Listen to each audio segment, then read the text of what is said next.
Tiffany. Tiffany Robinson is a senior transport planner at Arup. She's our only representative from the private sector tonight. She is an accomplished and results-driven planner and transport specialist with more than 17 years of expertise in active transportation and placemaking, so bringing together land use and transport there, both in the public and private sector. So over to you, Tiffany.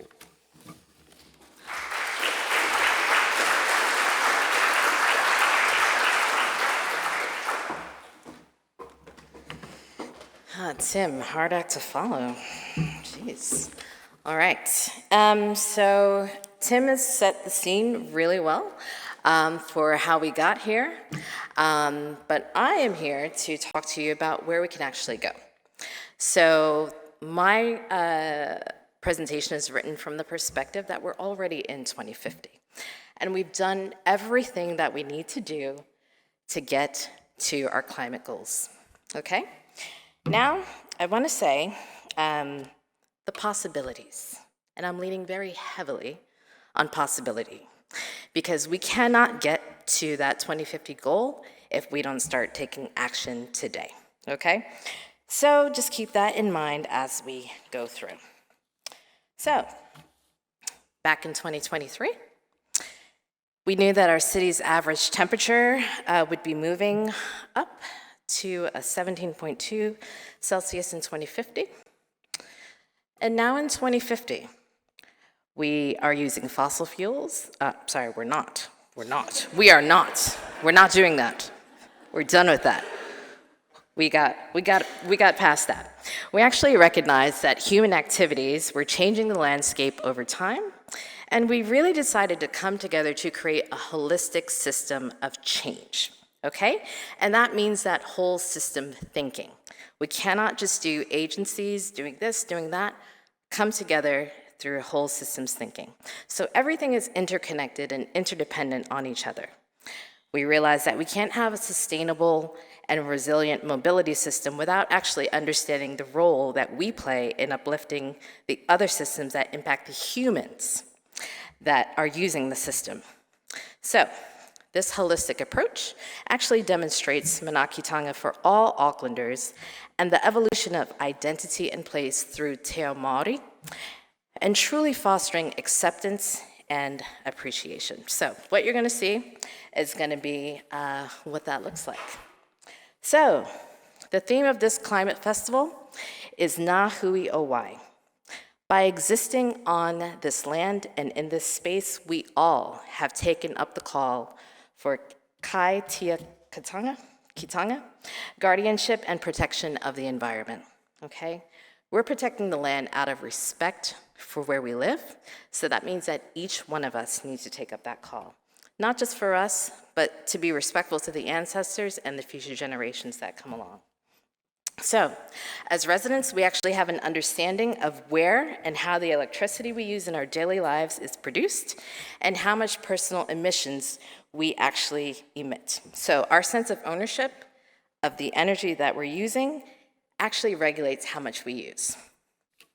We agreed that the most important thing for us was to live in an inclusive and healthy city where everyone can thrive. We redesigned it from a feminist and care perspective, and to do this, we actually passed a referendum, which is the adoption of a caring city model, whereby our city agrees to look after our people and surroundings, so that we as individuals actually have the bandwidth to look after ourselves and other people. As a caring city, we place people, health, safety, and collective well-being at the heart of our decision-making. And we put particular emphasis on the value of paid and unpaid work for all. Now, by living in the city as a default, all of our residents agree to abide by the principles of our Caring City Manifesto. I came up with the manifesto before he did. Okay, all residents agreed to pull off Vision Zero off the roadway and into our hearts. We believe that no one should be killed regardless of how they choose to get around the city. And if people do own a car, they care for those traveling outside of their vehicle. Each resident signs a pledge that says, I care about you getting home and getting around safely and without experiencing a near miss or being harassed. Another key to cooling our mobility network was transitioning to a circular economy.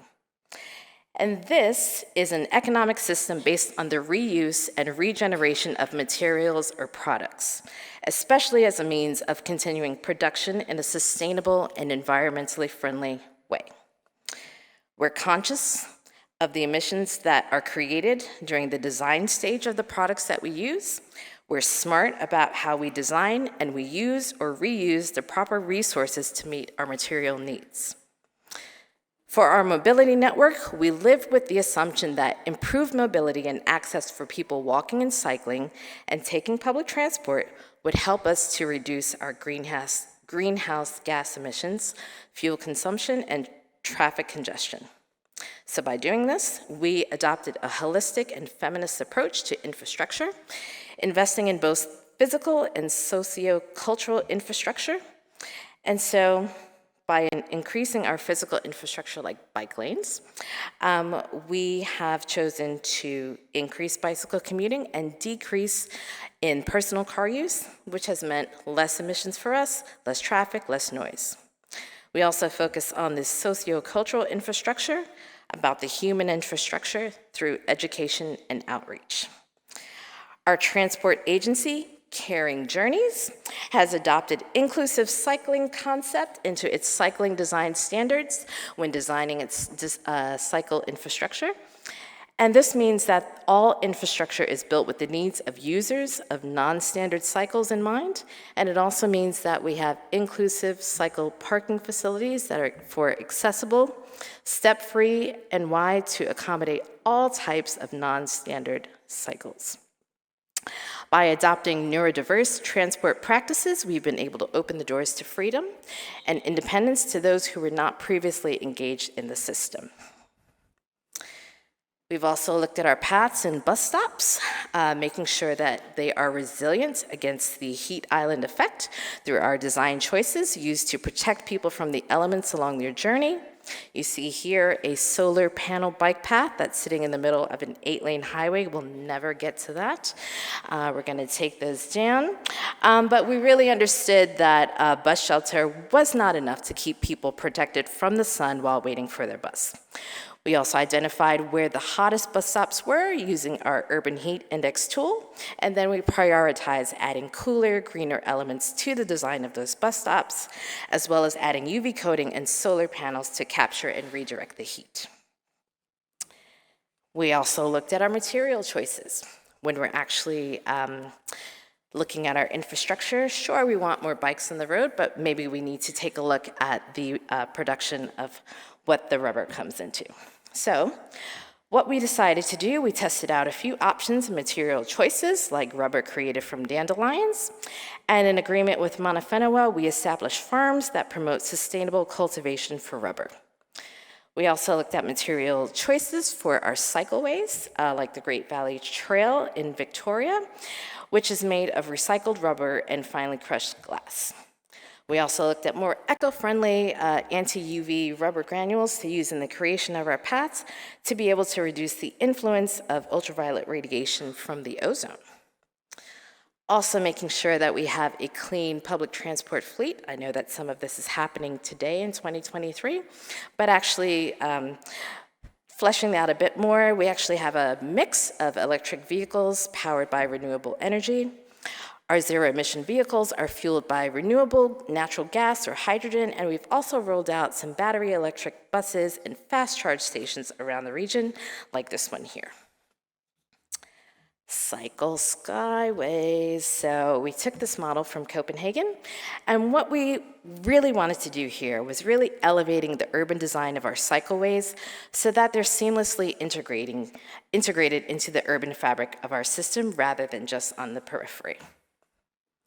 For our cycle parking, we made sure that we actually have a great mix of what this could be. Underground, above ground, near stations, making sure that they're easily accessible and intelligent for people. 15-minute cities, I feel like I really don't have to tell you how much this is able to truly reduce car dependency, and it really favors other ways of getting around thereby reducing our capital GHGs emissions and pollution. But we didn't stop there in our urban areas, really taking a look at what it means to actually integrate the rural areas as well, because we do tend to just plan for urban, but rural needs to be looked at as well. Gender, justice, and equality. I have to tell you, this is my favorite thing that we've done as a city in 2015. And we did use Barcelona as an example to truly create a gender action plan that ensures that public transport, cycling, and walking routes are suited to the needs of all genders, because if you plan for women, you make it safe and equitable for everyone. And we also created an Auckland Bicycle and Pedestrian Advisory Council. Okay, so this is a council that coordinates with our Caring Journeys agency and other local agencies to make sure that people that cycle and walk are at the heart of that. We've also used our gender disaggregated transport data to collect how women travel around the city. And we also are making sure that women are equally represented, both in number and diversity of ethnicity, in our urban and built environment professions, and making sure that they are in influential decision-making positions.